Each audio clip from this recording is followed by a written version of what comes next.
quite a bit of the deck on it in order for people to be able to come in. And yeah, please come in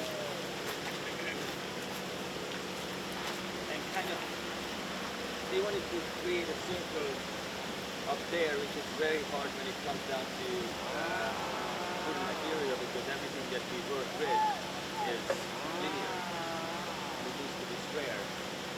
So the main consideration was structurally it needs to be sound, to handle up to 50 people on it, and to be able to control the crowd. So there's this nice flow that actually moves across the bridge, and at the same time you can sit back and relax over there. At the beginning we were even thinking about putting benches up there. The construction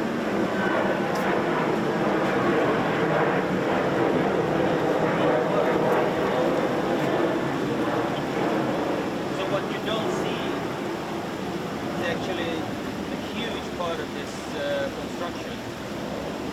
That there are 18-foot long 6x10s running parallel with this area here, and then, as you can tell by the screws how the deckboards are placed, we created a angular place up front for the posts. That actually shows, thank you very much, one of the main part of this bridge is a large 8x8 timber that supports everything that comes into it. And one of the most interesting joints is at the bottom of that cage with the 3 sliding dovetails that are supporting all the pieces that come into it. And that was the place when there used to be a temporary bridge behind here so that the traffic flow wouldn't be disturbed as we were building the bridge. And this is where Dennis, the president of the board, Dennis Atsugi, actually stood and asked me if, is this how they do it in Japan? And at that point I didn't know who he was. So I said, that's how they told me to do it. And that was the point, the turning point for him to see that, oh, we have somebody here who actually is doing the traditional Japanese carpentry, the traditional joinery, with using the traditional tools.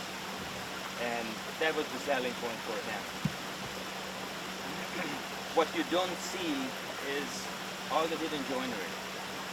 There's only a couple of places where you can tell in this area here that there is actually there should be a joint with a metal fastener, as we talked yesterday about it. We do use metal fasteners, and obviously for the California code we had to comply with that. So we use metal fasteners. All these diamond-shaped plugs at the end of the timbers are hiding large 10-12-inch long metal fasteners. The material is the carefully selected Alaskan yellow cedar, which is a cypress from British Columbia. It's a 3.5-day drive north of Vancouver along the coast. A very tight grain.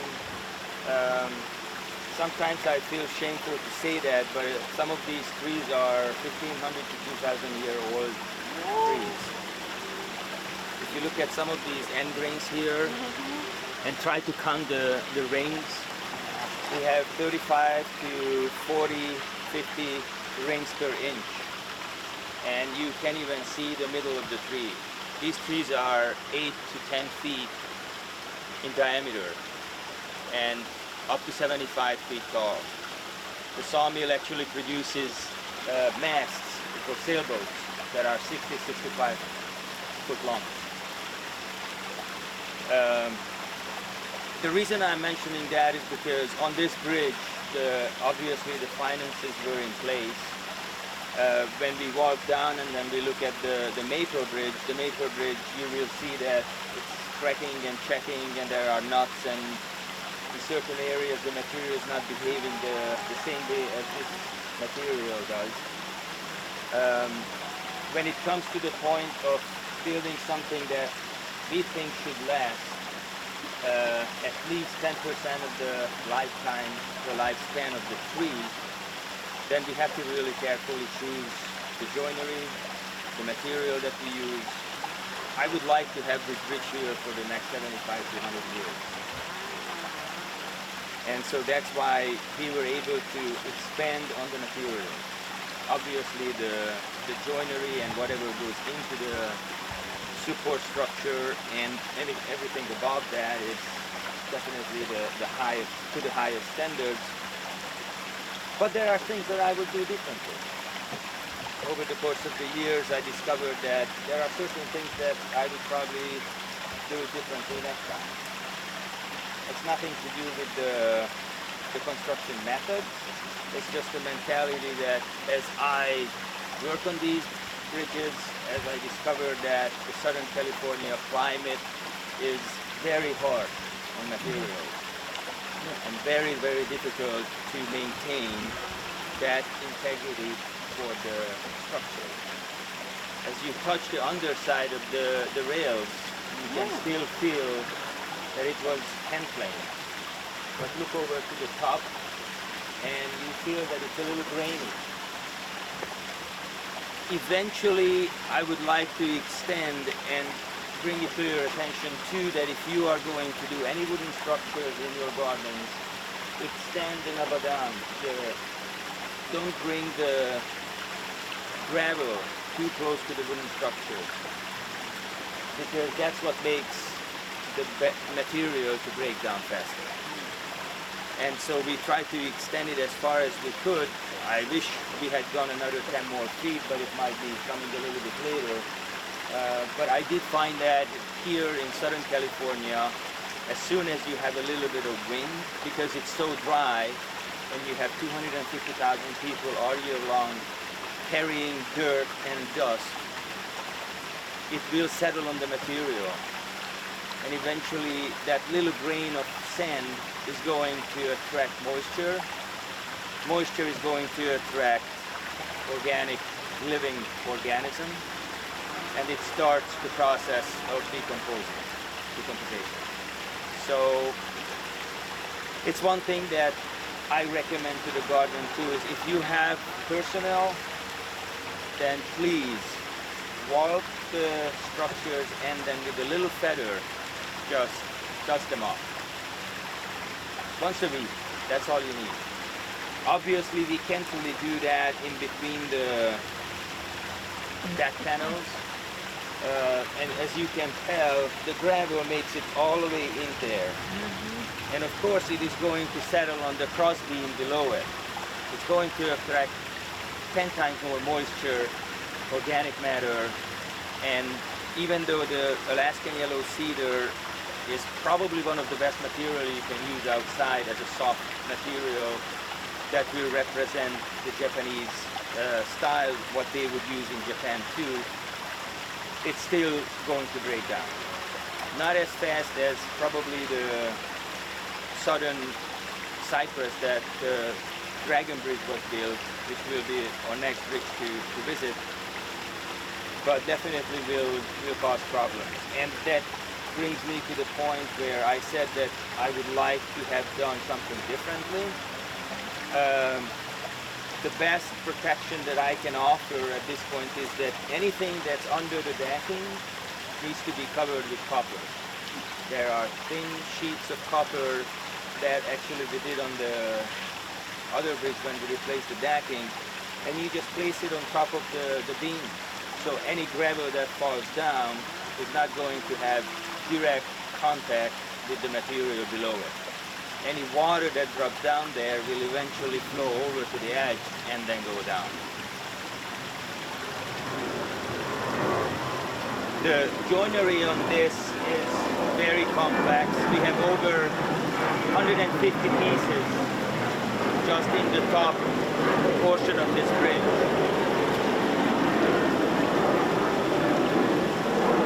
All of it is cut with machinery.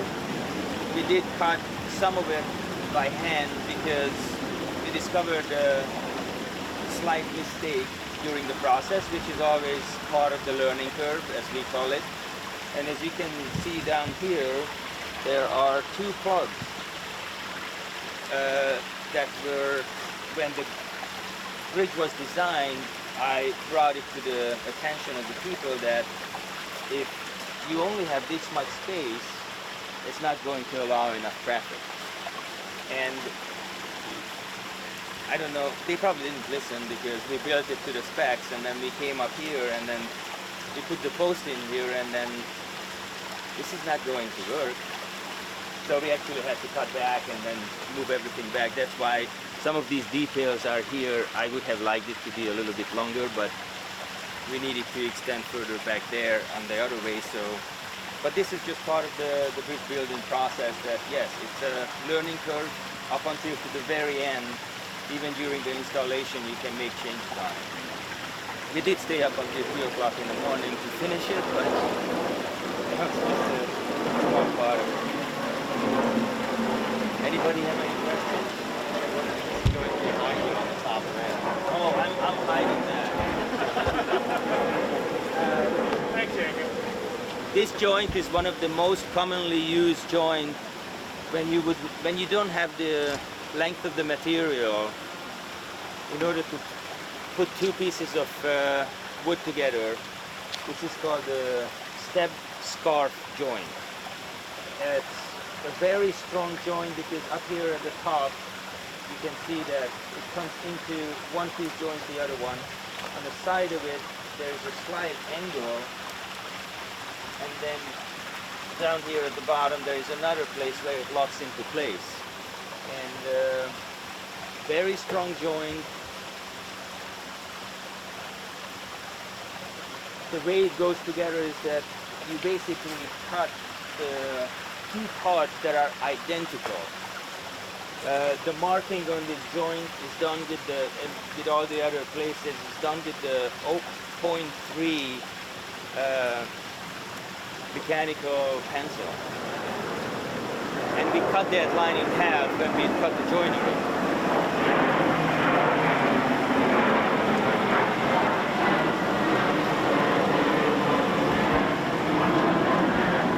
To make sure that when we put these two pegs in here from both sides, we drive them in and it drives the two pieces together. Is that just one dowel there? Then that you drive through? It's actually, if you look at it, it's actually two dowels. It's two 50 millimeter dowels that are cut tapered, and you just drive it in from the two sides with two hammers.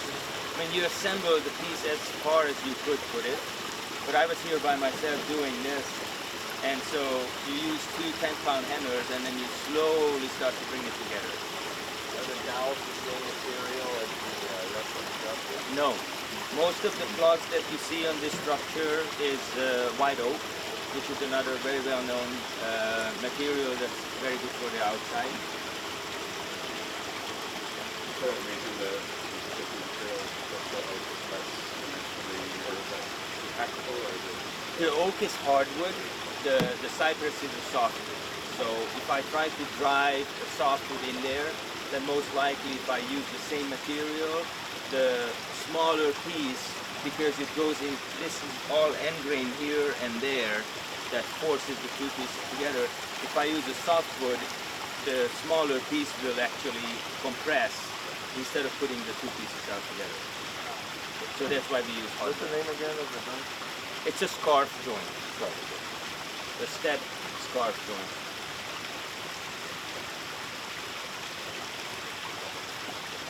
Are you just using hand tools, like saws, hand saws? We do use a lot of hand tools in certain areas where you need to cut and you can get into it, but this joint itself was cut with a power tool. Most of the Japanese power tools that we use for joinery is actually a tool that you bring to the material, because sometimes the material is 25 feet long. And so when these pieces, when they were laid out here, they are 18 feet long. I don't want to move the material every single time, so I bring the machine to it. It was enough to join and plane and push that through two machines, at the beginning to make it square and parallel on all four sides. But when it comes down to the joinery, it's always, the machine comes to the wood. And it's basically a square chisel mortiser. So you have a square chisel with an auger bit in the center of it. And as you drive it into the material, the auger bit cuts around circular holes, and the chisels are sharp enough, and there is so little material to remove that as you drive it in there, you can make a very nice clean cut all the way up to probably 6 or 7 inches deep. The interesting part about the post here that we choose to do hexagonal pieces, which made the joinery very interesting at the bottom of the bottom rails, how they join each post. Very carefully cut around, and there is obviously a mortise and a tenon. And there are metal fasteners that are holding it together. We started at this end and then we assembled the bridge that way, so we were able to finish it with metal fasteners going into each joint. You mentioned a dry feather duster. Would compressed air or a leaf blower be a good stand-in or no? Leaf blowers are banned in California. We're working on it. I know. They're trying. I can just dust it after work. If you would like to experience the Zen moment of doing it, then it's a feather. And I understand that there is no time to do that all the time.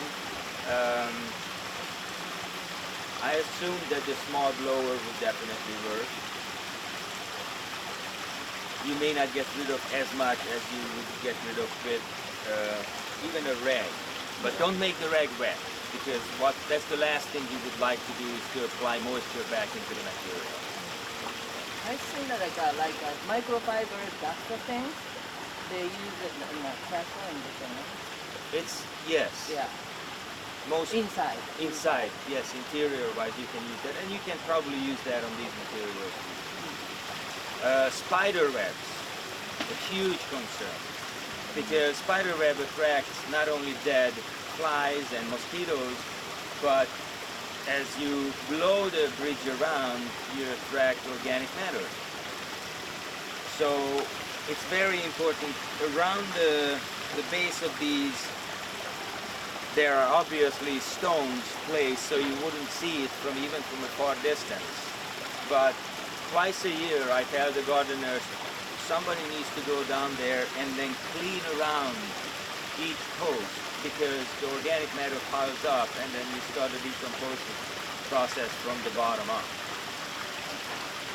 Most of the structural members that are actually holding this base up, when we install them, in this case we didn't describe it because it's never visible, but we use two-component epoxy from the bottom up, so there is no way that moisture can actually seep through the engine. It reminds me a lot of like cavities in your mouth. like you kind of want to floss and keep things clean so bacteria doesn't get in and start rotting your tooth. Very, very good observation, I should say. Yes, it is something that I try to tell them, and when I stop by here, I have a little ruler with me and I try to scrape the gravel off in between the decking boards. That's another important part, the decking. We could have used the same Alaskan yellow cedar material, we could have used something a little bit harder. We went with the very hard and dense material which comes close to EK. I found this material 5 years ago, 6 years ago, and we've been using it in many gardens. It's called the Kayu Batu, K-A-Y-U-B-A-T-U. It's an Indonesian hardwood, and when I visited Indonesia in 1997, I actually built a shelf out of it, which amazed me because it's so dense and so hard to cut. But for the decking material, it's working out very nicely. We obviously screwed every piece down. The main and the most important part was that because these boards are expanding and contracting no matter what we do to them because of the exposure to the moisture and to the sunshine, every hole is pre-drilled just a little bit larger than the actual screw is, so that it allows the movement of the material. Otherwise, if you just screw the deck boards down as the wood moves, because it's so dense, it could break the screw. So we have to pre-drill each board as we are placing it. Is the Kayubatu more easily attainable than Ipe, or what was the thought process with using that? They called it that it's more sustainably harvested, Okay. which I don't have any control over that, no matter not knowing who says what. I just like the look of it. I certainly like the price of it, because again, it goes hand in hand, that price and demand goes hand in hand, and in this case, this was a new material. They started to introduce it. It's still like less than $3 a linear for 2x6. What is that compared to Ipe? I don't know, because I don't buy it. Fair enough. But it's a quick Google search and you'll probably get a... So let's walk around up to the Dragon Bridge and then see the reconstruction part of that. Thank you for it. So is it matters what season of the year you construct, because it's pre-extend and construct evenly padded. It's in Southern California, Doesn't matter. doesn't matter that much, because They have a it rainy should have season, December to February, a kind of Yes. moisture. a So in a that lot time, more yeah. moisture. But because they do the irrigation here, and because we are okay. just above that green field, Yes. and we have water running underneath for 360 No, I mean, days. you said that you're gonna make a slightly larger hole for the screw and stuff. No. But, No, no. And because the material that I use, we usually buy the material It's already- 4 years ahead before the project actually begins. Okay. Thank you. So this was done in 2010 by a craftsman from, please feel free to come in, by a craftsman from Atlanta, who was a very good friend of Takeo, and he used southern cypress for all the structural pieces, and unfortunately, as you can tell, that the growth rings on such pieces are a lot wider, which means that the trees grew a lot faster and they don't hold up as well. We got to the point where somebody ran into this post here on this side, and I'd like you to come over to see that what it took us to replace the piece. The reconstruction of this bridge happened in 2 phases because of financial reasons and because of availability of my time. The handrail was taken out first, and then the repair happened here on the face. All of this needed to happen in place, so we just glued an Alaskan yellow cedar piece to it and we shaped it. Somebody ran into it with the machine, so there were big chunks missing. And the second phase was when we looked at the decking boards, and Dennis asked me, so can you give me an assessment? And I just drove a screwdriver through the two boards by hand. And so that was the case that, okay, we definitely need to do something about that. And again, this was done maybe less than a year ago, less than 6 months ago, I would say. So you can tell the difference how the Kayubatu decking boards are aging. And this is how the progression went in my mind, that what do we need to do in order to prevent the main timbers at the base to protect it, because those were a little bit dingy. There was definitely a lot of dirt building up right at the edge here, because the foundation extends almost 16 inches into underneath the support beam. As they are blowing all this, and again the Nabadan doesn't extend another 15 feet back there, people are bringing the gravel in. As they are cleaning it, everything goes down right next to it. So when we removed the decking boards and the railing, I found almost 6 inches of beautiful dark dirt down there over the course of the 11 years, just built up. So we removed all of that. I asked them to try to come back and then clean it, and then we put copper actually under the beams, so there is a barrier between the beam and the concrete.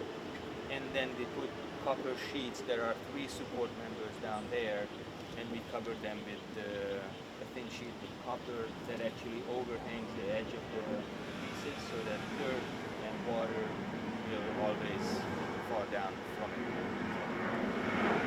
The interesting part about the Labadan was already done here, and the new decking boards are actually slide on the edge of the stone. So as you can tell that it follows the contour of the Nabadan at the very edge on both boards.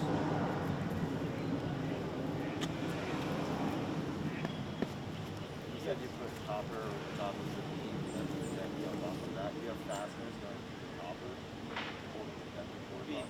We do have fasteners holding the decking board.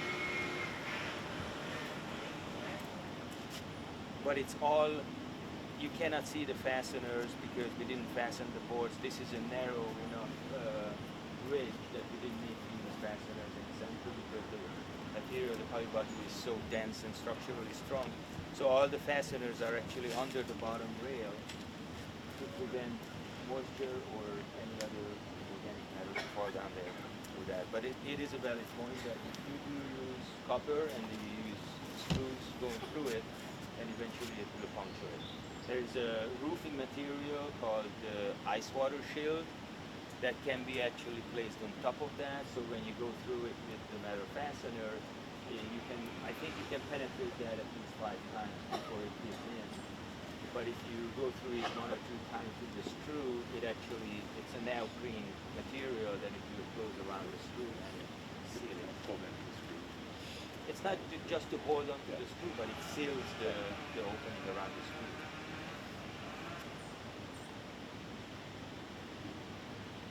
It's a very interesting design. It's a typical Japanese design with those middle rails. And as you can tell, back then they were concerned about the code. So nothing is over 4.5 inches in between the railings, which is up to code. But lately, we don't need to comply to some of those codes, luckily.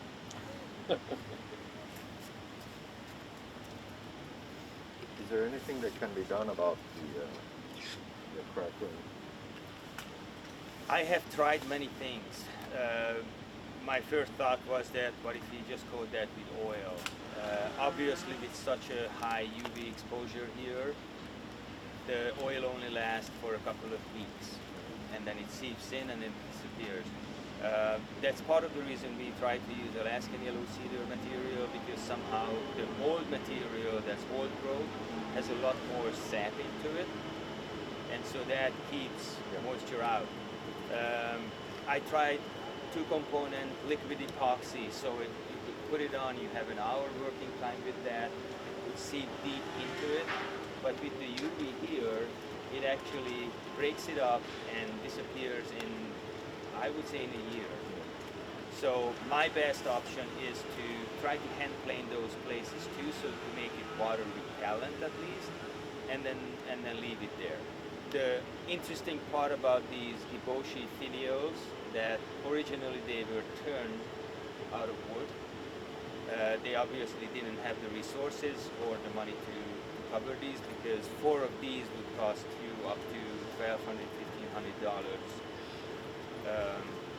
So we ordered them through a Japanese outfit that actually appeared at the last NASHGA in Portland, and they are able to outfit us with several different sizes. So this is, I think, the second size. There is a smaller one, and there is a much larger one that we are going to use at the end of the autumn when their bridge comes to fruition.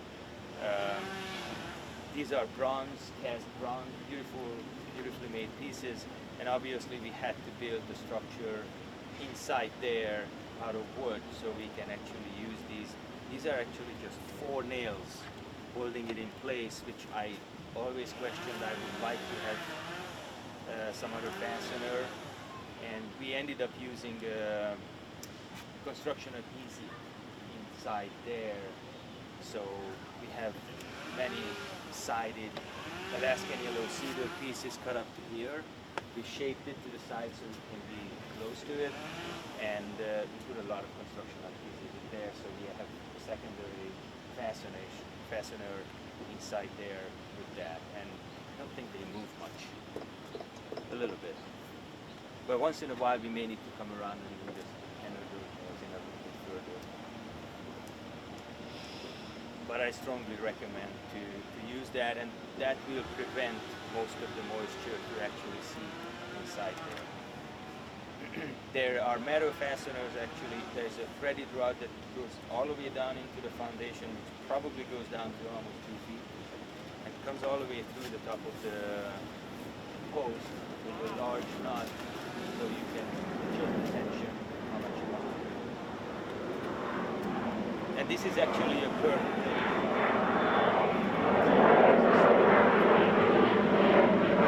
That was a challenging part, even if it was perfectly on it. And I think if you look under it, most of the holes are definitely punching. But we actually took the original handrail back to my shop, and these pieces were cut out of, I believe, 6x6s. So once we trace the same curvature onto the new piece, we cut it with the bend saw, and then we start shaping it. And all of, I shouldn't say all of that, but more than 50% of the work is done by hand. We have a power planer that can actually cut the shape as close as we can to the line, and then after that it's just hand shaping. Any questions?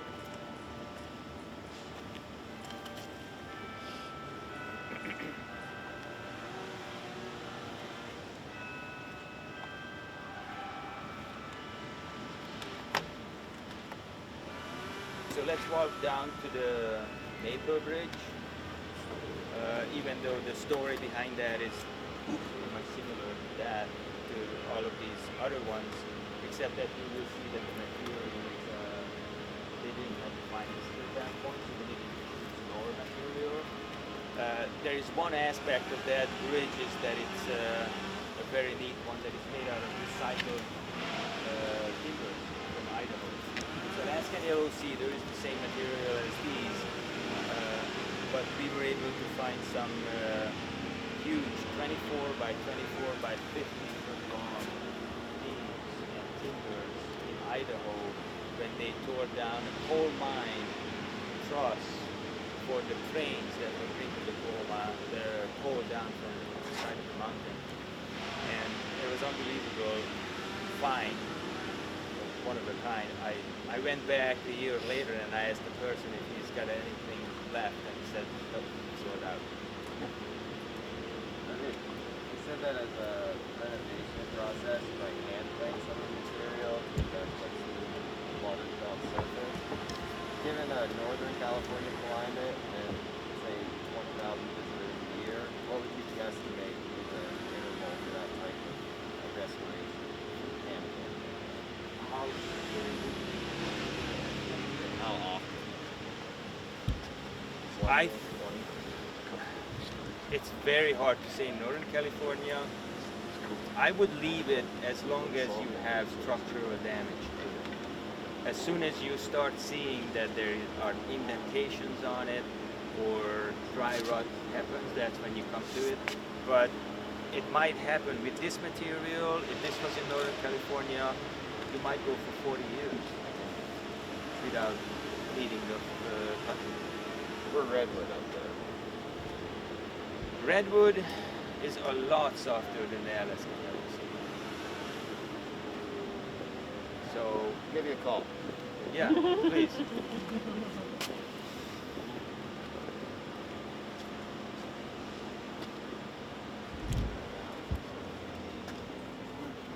Anybody else? Pardon? Oh, I think I just talked to myself.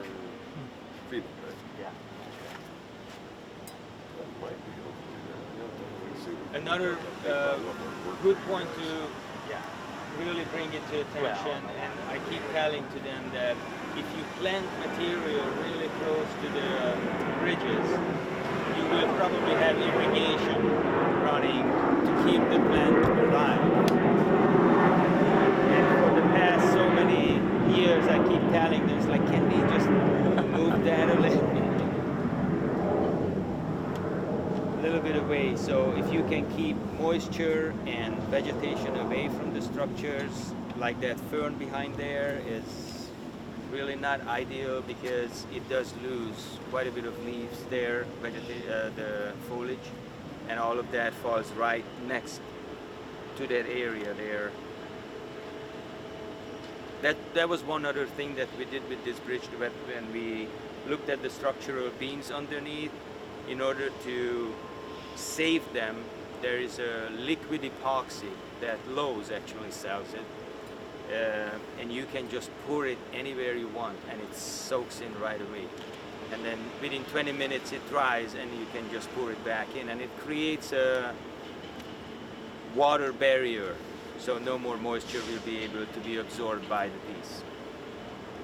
Is that primarily on the end grain or just anywhere you need it? In this case, it was anywhere we needed it because of the more than up to 4 to 6 inches of beautiful dirt that accumulated over the years. And once we scraped that out, we discovered that, oh yeah, there's dry rot, certainly there. Anybody else? But let's, what time is it? 10:04. 10:04. What is the timing there? You started at 20, so you have till 20. Okay. Yeah, let's walk down there.